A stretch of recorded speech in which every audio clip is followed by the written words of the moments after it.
రాహుల్ గాంధీని ప్రోత్సహించడమే బెటర్. వాస్తవంగా ఎక్కడైనా ఒక ఎండ్ ఉండాలి. ఇప్పుడు ఎన్నికల సంఘానికి సంబంధించి ఆయన చేసే ఉద్యమాన్ని ప్రోత్సహిస్తే దానివల్ల ప్రయోజనం ఏంటంటే, ఇప్పుడు ఈ డ్యూయల్ ఓట్స్ మన ఆంధ్రానే సాక్ష్యం, ఇంకేమక్కర్ల ఆంధ్ర తెలంగాణని. ఆంధ్రాలో ఉన్నటువంటి వాళ్ళలో కనీసం ఒక 30-40 లక్షల మంది హైదరాబాద్లో ఉద్యోగాలు చేస్తారు. కనీసం 30 లక్షల మంది, 30-40 లక్షలు హైదరాబాదు, బెంగళూరు, చెన్నైలో. అక్కడ ఓటు ఉంటుంది, ఇక్కడ ఓటు ఉంటుంది. ఆ రాష్ట్రంలో ఓటేస్తారు, ఇక్కడికి వచ్చి ఓటేస్తారు. డ్యూయల్ ఓటు అంటే అదే ఆయన చెప్పేటటువంటిది. అది తీసేసేయాలి అంటే ఆధార్ అనుసంధానం చేయాలి.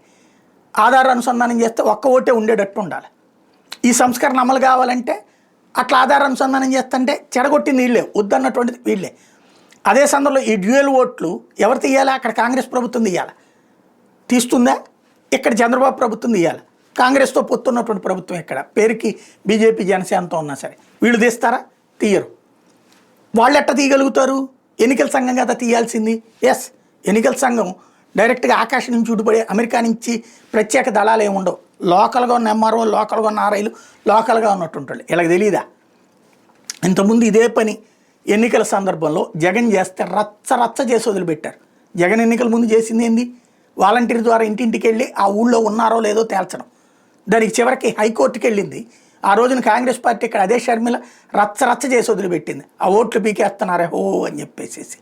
కాబట్టి ఊరుకో మాట పూటకొక వాదన చేసుకొచ్చేటటువంటి కాంగ్రెస్ పార్టీ గట్టిగా రెచ్చిపోయి విపరీతంగా చేస్తే కనీసం అట్లాగా ఓటర్ ఆధార్ అనుసంధానం ఒకటే ఓటు ఉండాలా.